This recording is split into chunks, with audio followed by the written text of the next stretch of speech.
अस्सलाम वालेकुम। मेरा नाम कदस बट। इस वीडियो में एक तो आज संडे है, तो पिछले हफ्ते की जो चीदा-चीदा डेवलपमेंट्स थी, उनका आपको एक रिमाइंडर दूँगा और दूसरा कल से लेके अभी तक जो मार्केट की डेवलपमेंट्स मैंने लर्न की है, वो आपके साथ शेयर करूँगा। लेकिन मार्केट की तरफ अगर आप नज़र डालें, तो अब ये डेली का बिटकॉइन का चार्ट है और ऐसे लग रहा है कि मार्केट में बिल्कुल कोई मोमेंटम नहीं है। ट्रेडर्स जो ट्रेडिंग ये छोटी-मोटी आपको नज़र आ रही है, ये मतलब ट्रेडिंग वॉल्यूम ना होने के बराबर है। कोई एक्टिविटी नहीं है, कोई बाइंग सेलिंग आपको खसूसन बिटकॉइन की हद तक अगर आप ओवरऑल सारी मार्केट की तरफ भी अगर आप नजर डालें, तो आप सब बोर हो रहे होंगे, खसूसन वो जिन लोगों ने यहाँ पे बाय किया और अब वो पंप का मोमेंटम का इंतजार कर रहे हैं, या वो भी लोग बोर हो रहे होंगे जो ये समझते हैं यार मार्केट एक बार क्रैश करे ताकि मैं नीचे से मार्केट की एंट्री करूंगा। बहरहाल मार्केट तो मूव नहीं हो रही है, लेकिन कल वकार भाई ने एक ट्वीट की, वकार जकार साहब ने, हमारी क्रिप्टो सेलिब्रिटी हैं, मेरा ख्याल है ये हमारे हमारे मुल्क का एक आइकन है। उन्होंने ट्वीट की कि बाइनांस जो है वो फेल होने जा रहा है और ये जो फेल है वो एफटीएक्स से बड़ा क्रैश और क्राइसिस होगा क्रिप्टो स्पेस के लिए। और उनका जो टोकन है बाइनांस का बीएनबी, वो लूना की तरह वो भी एकदम धड़म से गिरेगा और लोगों के बिलियंस ऑफ डॉलर उस बीएनबी इकोसिस्टम के अंदर जिन जिन लोगों की इन्वेस्टमेंट है वो भी इसी तरह डूबेंगे। क्यों? वकार जका ने जो रीजन दी, ऑब्वियसली वकार जका की अपनी ख्वाहिश नहीं है, बल्कि जो न्यूज मीडिया रिपोर्ट्स हैं उनको रेफर करते हुए वकार जका ने कहा कि यूएस अथॉरिटीज जो है, अमेरिका की जो इंतजामिया है, वो सीजी के पीछे पड़ी हुई है, क्योंकि फाइनांस अलेजिडली मुबैना तौर पे ईरान को फैसिलिटेट कर रहा है, जो उसके ऊपर सैंक्शंस वगैरह लगी हुई है। तो ऐसा होगा तो ऑब्वियसली अमेरिकी अथॉरिटी जो है वो पीछे पड़ेगी। इसके ऊपर लोगों का रिस्पॉन्स आया। कोई कहता है जी बकवास, बाइनांस को तूने मजाक समझा, मतलब जिस तरह की लैंग्वेज यूज की वकार जका के साथ। फिर आगे स्टॉप विद इसके, इसमें से कुछ लोग मतलब बड़ी हम्बली भी टॉक कर रहे थे वकार के साथ, स्टॉप विद दिस एजेंडा, कि भाई आपका एक अपना एजेंडा है। नीचे वकार जका का जो रिस्पांस था, मैं भी बड़ा मायूस हुआ। अगर तो वकार जका मेरी ये आवाज सुनने हैं,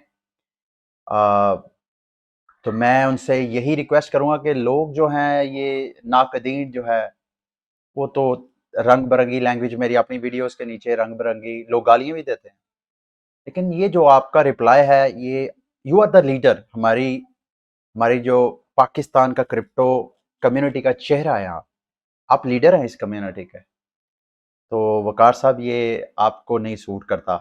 मेरा ख्याल है आपको लीडरशिप के लिए टेम्परामेंट आपके अंदर होगा भी, आई डोंट नो, कि ये जो वर्ड जब सर्च औकात और बैंक बैलेंस ना हो तो ट्वीट नहीं करते। आई एम नेवर रॉन्ग, ये बात सही है कि आपकी जो बातें हैं मोस्टली वो सही होती हैं, लेकिन फिर भी मैं ये कहूंगा कि आपको ये टेम्परामेंट, कम से कम मुझे ये अच्छा नहीं लगा। मुझे नहीं मालूम कि क्यों आप इस स्टेज पे चले गए। बहरहाल इस ये तो एक अपनी मेरी थॉट थी, इस हवाले से मैं शेयर करना चाहता था। साथ मेरे से किसी ने पूछा कि आपकी इस बारे में क्या ओपिनियन है। थोड़ी देर के ये इमेजिन करें कि ये जो मुबैना तौर पे ये जो न्यूज मीडिया पे आई है, अगर तो ये हकीकत है, तो भाई अगर अमेरिकी इंतजामिया अपने फेवरेट जो बाइडन का फेवरेट बंदा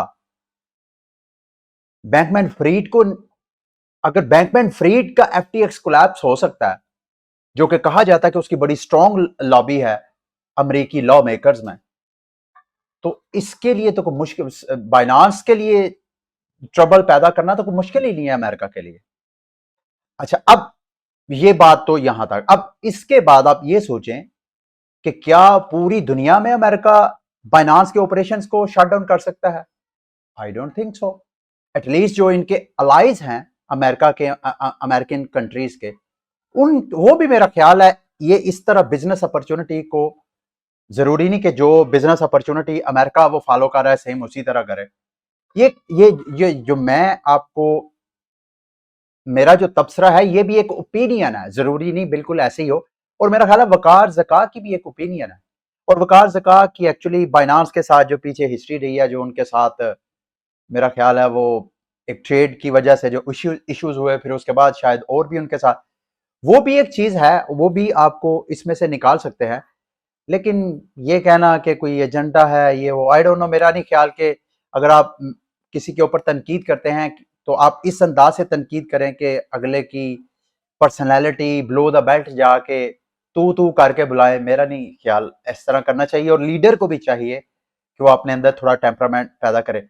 तो इस न्यूज के हवाले से जो मेरे से ओपिनियन मांगते हैं, मेरा मानना यह है कि ऐसा नहीं है कि बाइनांस एकदम खत्म हो जाएगा। बाइनांस अगर खत्म होगा तो भाईजान सारी मार्केट बाय बाय टाटा, जो वकार भाई ने कहा ना बाय बाय बाइनांस, ये बाय बाय बाइनांस नहीं होगा। फिर मार्केट जो है, आई कांट इमेजिन मेरी ये कैपेसिटी से बाहर है कि मार्केट कहां तक जाएगी। एक चीज इस हवाले से मैं आपके साथ लाजमी गुजारिश करना चाहता हूं, अगर ये क्रिप्टो मार्केट बैठती है तो सतोशी नाकामोटो का जो विजन था, फिलॉसफी, जिसकी चंद पिछली वीडियोस में मैं जिक्र भी करता आया हूं, देखिए विजन क्या था।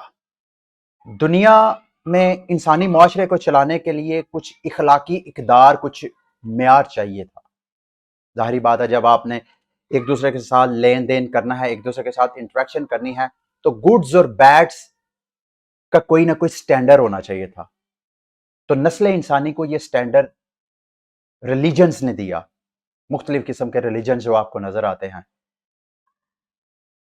फिर आहिस्ता आहिस्ता पता चला कि रिलीजन के अंदर करप्शन, रिलीजन के अंदर कुछ ऐसे अनासर जो कि मजाहिब के लिए, जो मजाहिब है उनको बदनाम करने का पहलू हो गया। फिर इंसान ने मजीद तरक्की की और बड़ी स्ट्रगल करके रिलीजन को स्टेट से, सियासत से अलग किया। रिलीजन को बड़ी मेहनत, हमारे यहां तो अभी भी, हमारा तो ये मुल्क जो है पाकिस्तान, वो इस्लाम के नाम पे बना, हमारे तो यहां अभी भी पॉलिटिक्स में रिलीजन का बहुत किरदार है। यहां पे एक मजहबी गिरोह जो है वो इस्लामाबाद जाके अपने क्या क्या फैसले मनवा सकता है, और यहां पे एक सियासी लीडर अपनी एफआईआर दर्ज नहीं करवा सकता। इतना पावरफुल है रिलीजन का हमारे यहाँ का कंट्रोल। मैं इसको गलत सही नहीं कह रहा, ये हर बंदे की अपनी अपनी ओपिनियन है, मैं अपनी ओपिनियन नहीं बता रहा।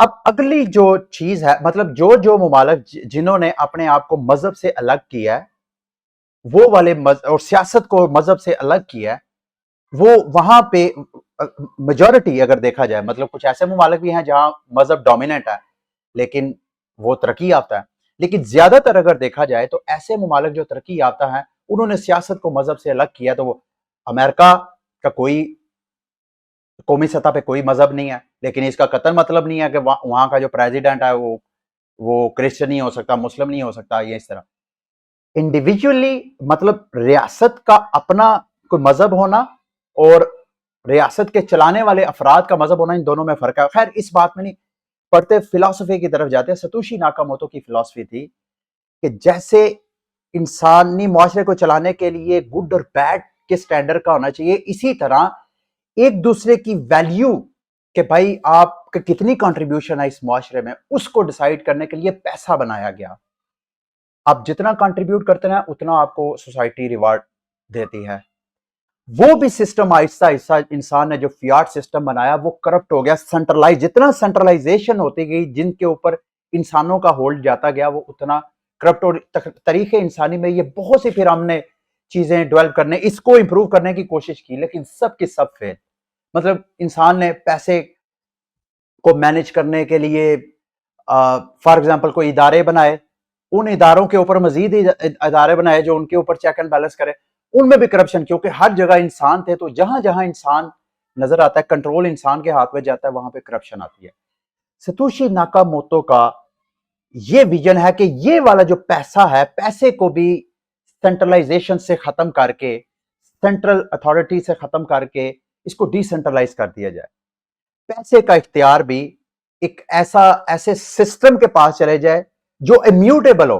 अगर इंसान उसको कंट्रोल भी कर रहा है, ऑब्वियसली अगर बिटकॉइन माइनिंग है तो कोई ना कोई इंसान ही है जो पीछे माइनिंग कर रहा है, तो वो उसको इस एक तो इम्यूटेबल कर दिया कि कोई भी बंदा उसको चेंज नहीं कर सकता उस रिकॉर्ड को, और वो है भी डिसेंट्रलाइज कि अगर एक बैड एलिमेंट उसमें आता है, दो बैड एलिमेंट आते हैं, तो कोई फर्क नहीं पड़ेगा।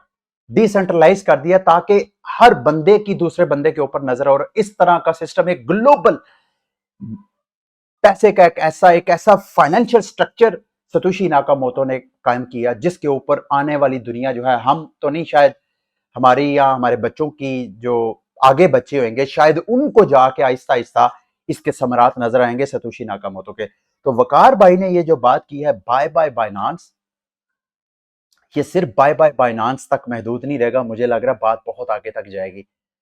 और मैं नहीं समझता वकार भाई भी ऐसा सोचेंगे। इसका ये कतई मतलब नहीं कि बिटकॉइन जीरो हो जाएगा। एटलीस्ट जो बिटकॉइन की मुतबादल है, जितने भी बिटकॉइन किलर कह लें, वो सारे आपको अच्छे खासे क्रैश, और ये मार्केट बिंग इन्वेस्टर बहुत ये बुरी डेवलपमेंट होगी।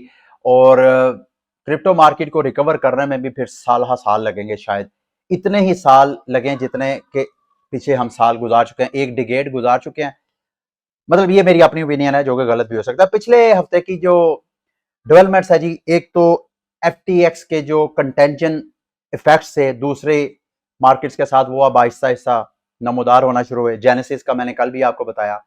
ये अगला हफ्ता जो है, अगले हफ्ते जो डंप की रिपोर्ट्स हैं कि अगले हफ्ते मार्केट क्रैश कर सकती है, उसके पीछे एक अभी तक एलिमेंट है जो कि हमें नजर आ रहा है, जेनेसिस ब्लॉक, वो जो डिजिटल करेंसी ग्रुप है, डीसीजी ग्रुप, जिसने ही वो क्या कहते हैं ना, अपने पांव पे कुल्हाड़ी मारना। कोइन डेस्क के रिपोर्टर ने रिपोर्ट किया, उसके बाद एफटीएक्स कोलैप्स हुआ। एफटीएक्स कोलैप्स होने की वजह से कोइन डेस्क की एक अपनी सिस्टर कंपनी जेनेसिस, वो 1 बिलियन के प्रेशर में है, उनके ऊपर लाइबिलिटी है, उन्होंने विड्रॉवल रोक दी है। अगले हफ्ते के स्टार्ट में मंडे ट्यूसडे में ये चीज नुमाया हो जाएगी। अगर तो $1 बिलियन इनका जो डिजिटल करेंसी ग्रुप है ये कहीं से अरेंज करके नहीं देता, तो हमें अगले हफ्ते मजीद क्रैश नजर आ सकता है। और फिर वहां पे नहीं, उसकी डिजिटल करेंसी ग्रुप की एक और बड़ी क्रिप्टो प्रोजेक्ट है ग्रे स्केल। ग्रे स्केल के ऊपर भी प्रेशर आएगा, जिनके पास बिलियंस ऑफ डॉलर उधर भी पड़े हुए हैं। तो अगला हफ्ता बहुत इंपॉर्टेंट है।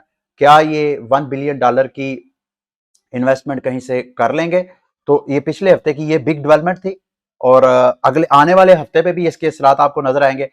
अच्छा, जो पिछले हफ्ते की एक गुड असेसमेंट ये हुई कि सीजी ने बाकायदा अनाउंसमेंट की कि मार्केट के कुछ ऐसे प्रोजेक्ट जो अच्छे प्रोजेक्ट हैं, उन्होंने कोई गड़बड़ नहीं की है, वो हमसे कांटेक्ट कर ले, हम उनको लिक्विडिटी प्रोवाइड करेंगे, हम उनको फाइनेंशियल सपोर्ट देने के लिए। ये भी एक अच्छी, मार्केट में जो अच्छे अच्छे प्रोजेक्ट्स होंगे, अगर उनको लिक्विडिटी का क्राइसिस है तो वो बाइनांस और सीजी से हेल्प ले सकते हैं, क्योंकि बाइनांस जो है सालाना बिलियंस ऑफ डॉलर सिर्फ रेवेन्यू से अर्न करता है।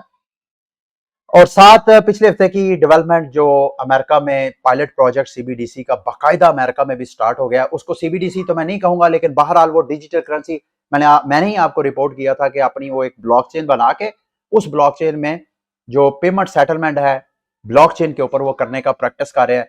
ये भी एक बिग डेवलपमेंट है, आने वाले वक्त में इसके भी असरा जो है अच्छा खासा।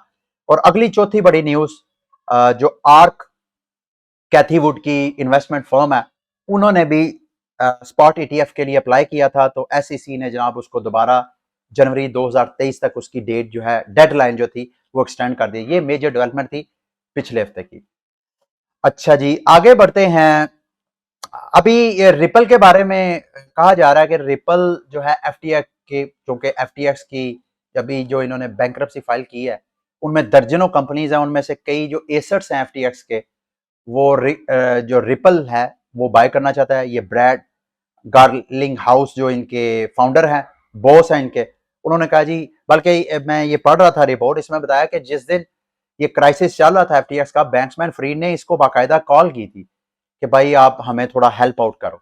तो बैंकमैन फ्रीड ने मेरा ख्याल है जगह जगह कांटेक्ट किया, जस्टिन सन को किया, बाइनांस के सीजी को किया, ना मालूम पता नहीं और किस किस क्रिप्टो सेलिब्रिटी को, मार्केट के प्लेयर्स को कांटेक्ट किया, लेकिन किसी ने भी हाथ नहीं दिया उसको। और अब सबको ये चीजें, मार्केट के जो असरात हैं वो भुगतने पड़ रहे हैं। अच्छा जी, ये विटालिक बटरन की एक मैं पोस्ट पढ़ रहा था, बड़ी अच्छी, चूंकि ये आजकल बात चल रही है कि हर एक्सचेंज जो है वो प्रूफ ऑफ रिजर्व दे। विटालिक बटरन की सोच थोड़ी मुख्तलिफ है, मैं चाहता हूं वो मैं आपके साथ शेयर कर दूं। विटालिक कहता है जी, बजाय इसके कि हम जो एक्सचेंजेस है, हम सिर्फ और सिर्फ वहां पे फियाट के जरिए ही हम उस फियाट पे ही हमारा दारोमदार हो। मतलब अभी आपने एक्सचेंज पे कोई ट्रेडिंग वगैरह करनी है तो उसके लिए ज़ाहिर बात है फियाट से आपने एक्सचेंज में पैसे लेके जानी है, फिर एक्सचेंज से बाहर आना है तो फिर फियाट में आना है। तो वो कह रहा है कि इसकी बजाय क्यों ना हम कोई ऐसा सिस्टम डेवलप करें जिसमें जो इंडिविजुअल एक्सचेंजेस हैं उसमें कारपोरेट गवर्नेंस एंड उसका कहना यह है विटालिक बटरन का कि हम बजाय इसके कि प्रूफ ऑफ, एक मिनट है जो मेरा नेट जरा स्लो हो गया, हाँ जी, विटालिक बटरन कहता है कि प्रूफ ऑफ एसेट्स यानी रिजर्व के साथ साथ आपको प्रूफ ऑफ लाइबिलिटीज और प्रूफ ऑफ सॉल्वेंसी, ये तीनों चीजें आपको प्रोवाइड करने पड़ेगी। कि क्या मतलब, ऑब्वियसली प्रूफ ऑफ एसेट्स बताएंगे हमारे पास इतने एसेट्स हैं, फिर आपने ये बताना है कि हमारे पास लाइबिलिटीज कितनी है और आप सॉल्वेंट भी है या नहीं, ये तीनों चीजें आप प्रोवाइड करें। और अगर आप मतलब इस सिस्टम को आगे लेके चलना चाहते हैं, इस तरह के एफटीएक्स की तरह के क्राइसिस से बचना चाहते हैं, तो मार्केट मेकर्स को, जो मार्केट के प्लेयर्स हैं, उनको कोशिश करनी चाहिए कि वो ज्यादा से ज्यादा वो डिसेंट्रलाइज एक्सचेंजेस की तरफ जाएं। बाइनांस ने ऑलरेडी एक्सपेरिमेंट किया था, बाइनांस ने अपना एक डेक्स बनाया था, मालूम नहीं आप में से कितने लोगों ने वो यूज किया, मैंने यूज किया, लेकिन वहां पे लिक्विडिटी ना होने के बराबर थी, वहां पे लोग ट्रेडिंग करते ही नहीं थे, बहुत कम ट्रेडर्स वहां पे थे। तो लोगों के अंदर खुद ही रुझान नहीं है कि वो डिसेंट्रलाइज एक्सचेंजेस में जाकर ट्रेडिंग करें, वो खुद सेंट्रलाइज एक्सचेंजेस में ज्यादा कंफर्टेबल होते हैं अपने फंड्स को महफूज रखना। फिर एफटीएक्स होता है तो सब परेशान हो जाते हैं। खैर अब तो रुझान बहुत चेंज हो गया, लेकिन मेरी अपनी कम्युनिटी में मुझे पता बहुत से लोग जो है वो बड़ा कंफर्टेबल फील करते हैं यहाँ पे करने के लिए। अच्छा जी, लास्ट में एक दो बातें करके आज की वीडियो को मैं एंड करूंगा। बिटकॉइन के बॉटम के हवाले से बात की जा रही है, जितने ऑन चेन एनालिस्ट हैं वो सब कह रहे हैं कि बीटीसी अपने बॉटम के बिल्कुल पास है। ये अगर आपको चंद एक क्रिप्टो करेंसी, ये एक्चुअली इनटू द ब्लॉक के जो हेड है रिसर्च टीम के, उन्होंने ये मीडियम पे एक पोस्ट लिखी है कि क्या क्रिप्टो मार्केट ने अपना बॉटम देख लिया या नहीं। उस हवाले से उन्होंने चंद एक जो टॉप क्रिप्टो करेंसीज है उनके जो माजी के क्रैशेज है उनके साथ कंपेयर किया। बिटकॉइन जो है 2013 से 15 के दरमियान जब मार्केट बेयर थी तो उसमें 87% क्रैश हुआ, 2017 और 18 के 84% क्रैश हुआ, और अभी जो करंट चल रहा है अभी तक बिटकॉइन जो है 77% क्रैश हुआ। मतलब यहां से अगर ऑन चेन एनालिसिस या ट्रेडिंग के पॉइंट ऑफ व्यू से अगर देखा जाए तो मजीद यहां से बीटीसी को बहुत ज्यादा पेनफुल क्रैश नहीं होगा। मतलब यहां से 16,000 से इनके एनालिसिस के मुताबिक ज्यादा से ज्यादा 11,000, 12,000 या 10,000 की रेंज में जाए तो दैट इज इनफ। कंपैरेटिवली जितना पीछे क्रैश हुआ है मार्केट को, यहां तक क्रैश होना चाहिए था। इसी तरह इथीरियम का भी उन्होंने जायजा लिया। इथीरियम तो 94% क्रैश हुआ पिछले 2017 और 18 की मार्केट क्रैश के अंदर, तो अभी 82% ऑलरेडी इथीरियम क्रैश हो चुका है। और अगर ये भी मजीद क्रैश करता है तो इसकी प्राइस जो है वो 1100-1200 से क्रैश होकर वो 700-800 की रेंज में जा सकती है। अगर जाती है तो मेरा ख्याल आपको रिस्क यहां पर भी लाजमी लेना चाहिए। बीएनबी जो है, बीएनबी तो फिलहाल इस पेयर मार्केट में कदरे कम क्रैश हुआ है, क्योंकि बीएनबी इस वक्त जो आपको क्रैश नजर आ रहा है ये अब का नहीं है, बल्कि ये पिछले 1.5 साल से बीएनबी की प्राइस इसी तरह ही इसी रेंज में ही ट्रेड हो रही है। रिपल के बारे में तो जब तक एसईसी का फैसला नहीं आता, अमेरिका की security and exchange commission, ripple जो है इसी तरह रहेगा। लेकिन रिपल भी इतना क्रैश नहीं हुआ, 85%। रिपल में डोज कॉइन जो है वो 93% क्रैश हो चुका है। मतलब ये वो चंद कॉइन्स हैं जिनमें अगर आप देखें, एक तो यह है कि इस सारी मार्केट में जिस तरह की डेवलपमेंट हो रही है तो अच्छा समझदार इन्वेस्टर तो सिर्फ बीटीसी में डीसीए करे, वो ना इंतजार करे कि मजीद क्रैश। हर हफ्ते या हर रोज एक मखसूस अमाउंट जो है वो डालता जाए डालता जाए डालता जाए, प्राइस की तरफ ना वॉच करे।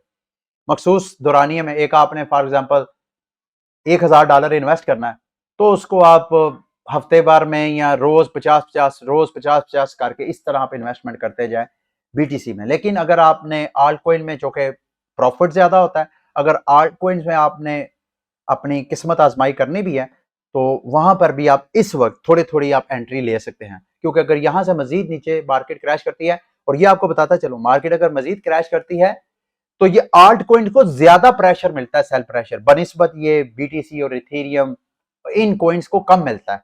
ठीक है, तो ये आपने जेहन में रख के आपने करना है। और जाते जाते ये एक बिग डेवलपमेंट है, मैं ये आपके साथ शेयर करना चाहता हूं। इस साल का जो लास्ट क्वार्टर है, इस क्वार्टर में कुछ ममालिक के जो सेंट्रल बैंक्स हैं वो गोल्ड बाय 20 अरब डॉलर के गोल्ड बाय किए हैं।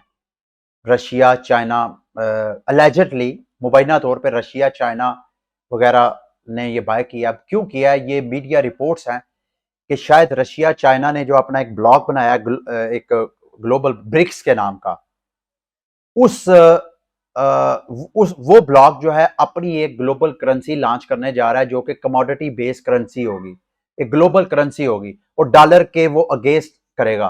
और अगर इस तरह होगा तो दुनिया का जो वर्ल्ड ऑर्डर है, पावर स्ट्रक्चर है, वो थोड़ा शिफ्ट होता हुआ आपको नजर आएगा। और मेरा ख्याल है ये वाला जो ब्रिक्स वाला वर्ल्ड ऑर्डर है, ये पुराने वाले वर्ल्ड ऑर्डर जिसको अमेरिका लीड कर रहा था उससे बेहतर आपको नजर आएगा, क्योंकि पुराने मॉडल में सिर्फ और सिर्फ सेंट्रल अथॉरिटी अमेरिका थी, उसकी करेंसी सारी दुनिया की करेंसी पे इफेक्ट करती है। वो डॉलर रेट बढ़ाता है, सारी दुनिया के सरमायादार लोग वहां पैसा अपने ममालिक से कैपिटल निकाल के उधर फेंक देते हैं। तो जब एक मुल्क की बजाय एक पूरी जो एक इंटरनेशनल बैन अल-अक़वामी जो तंजीम होगी, उनकी अगर अपनी एक करेंसी होगी, जैसे यूरो की है, यूरो जो है यूरोपियन ममालिक ने अपना एक, उनकी अपनी करेंसी, इसी तरह ब्रिक्स की एक अपनी करेंसी होगी। और अगर वो ग्लोबल करेंसी इख्तियार हो जाती है और पीछे बैक बाय गोल्ड है, not back by dollar, not back by dollar and gold, अगर ये हो जाती है तो आने वाले जो ग्लोबल पॉलिटिक्स है वो भी चेंज हो सकती है और शायद दीगर इन्वेस्टमेंट मार्केट की तरह क्रिप्टो मार्केट के ऊपर भी उसका इम्पैक्ट हो। ठीक है, ये थी आज की वीडियो। उम्मीद करता हूं कि आज की वीडियो भी आपके लिए इंफॉर्मेटिव रही होगी। अगली वीडियो तक के लिए मुझे इजाजत दें। अल्लाह हाफिज।